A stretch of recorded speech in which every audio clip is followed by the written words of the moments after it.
आइए आज आप सब जानेंगे वर्ष 2024 भाद्रपद मास शुक्ल पक्ष परिवर्तिनी एकादशी व्रत के शुभ मुहूर्त के बारे में, पारण समय के बारे में, पारण कब और किस चीज से किया जाएगा, इस दिन भगवान को किस वस्तु का भोग लगाए, तो जानेंगे व्रत पूजा महत्व नियमों के बारे में।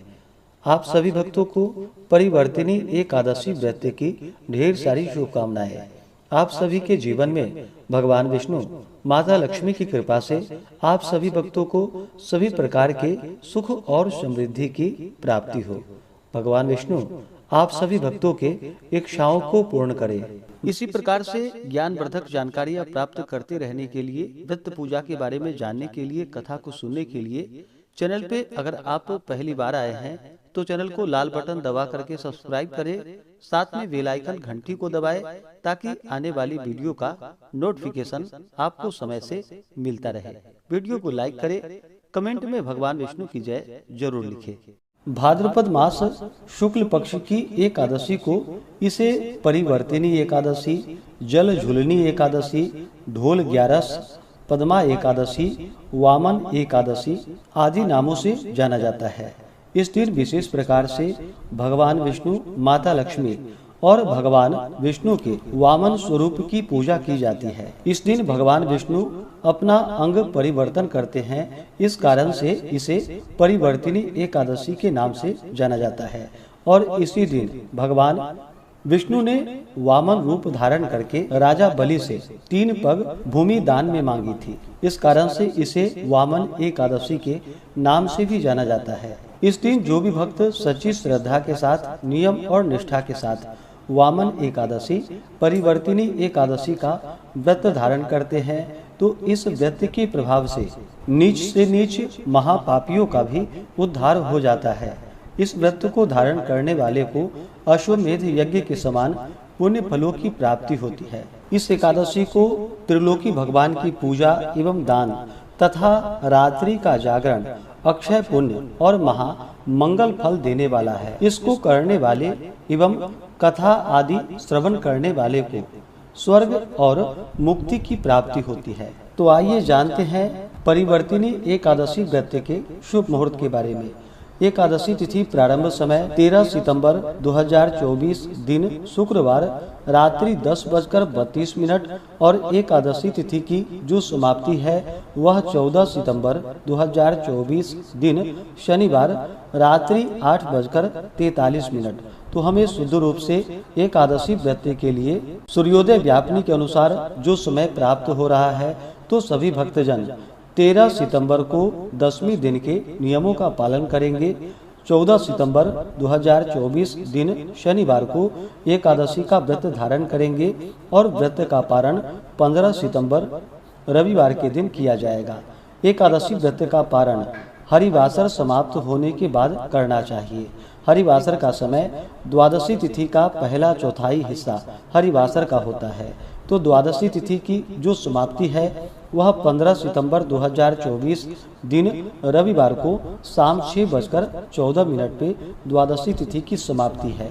व्रत का पारण 15 सितंबर को सुबह 6:01 से सुबह 8:34 तक परिवर्तिनी एकादशी व्रत का पारण किया जाएगा। इस व्रत का पारण कुसमांडेन पारणम, जिसे कि बहुत से जगहों पर भुआ के नाम से भी जानते हैं, तो इससे इस व्रत का पारण है। यह संभव ना हो पाए तो आप जल या फल से व्रत का पारण करें।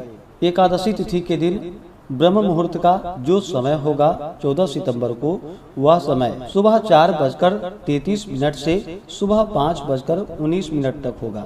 सूर्योदय का समय सुबह 5:44 और सूर्यास्त शाम 6:02 होगा। राहु काल का समय 14 सितंबर को सुबह 8:48 से सुबह 10:20 तक होगा और 15 सितंबर को शाम 4:29 से शाम 6:01 तक होगा। राहु काल समय के दौरान कोई भी शुभ कार्य या नया कार्य नहीं करना चाहिए, इस बात का ध्यान रखें।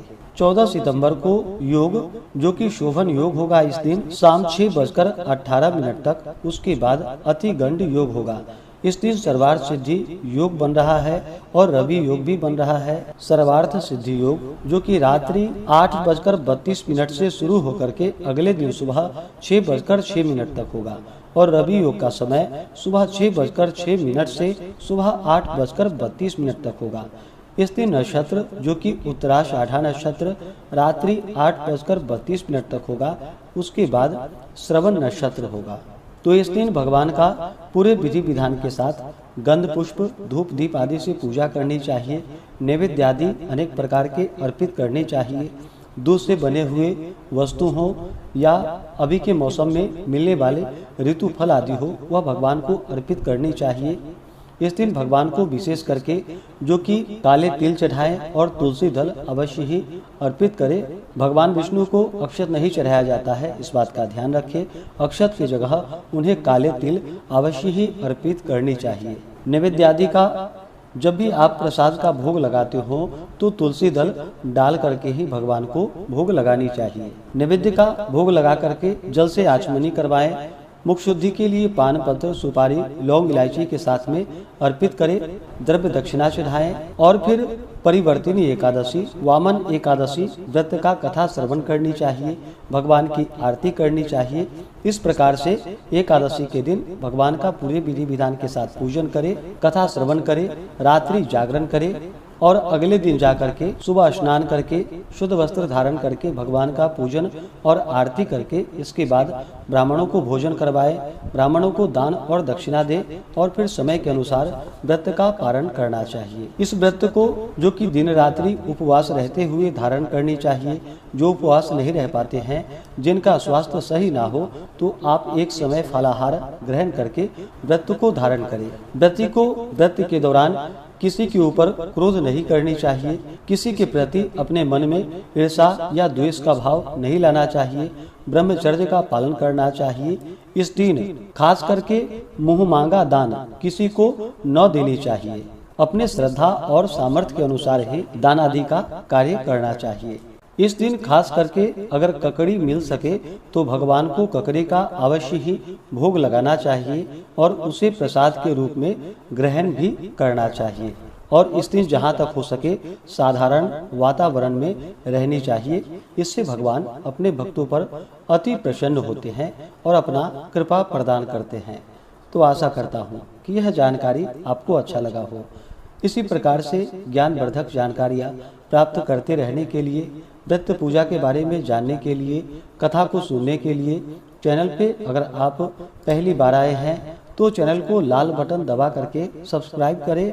साथ में बेल आइकन घंटी को दबाएं ताकि आने वाली वीडियो का नोटिफिकेशन आपको समय से मिलता रहे।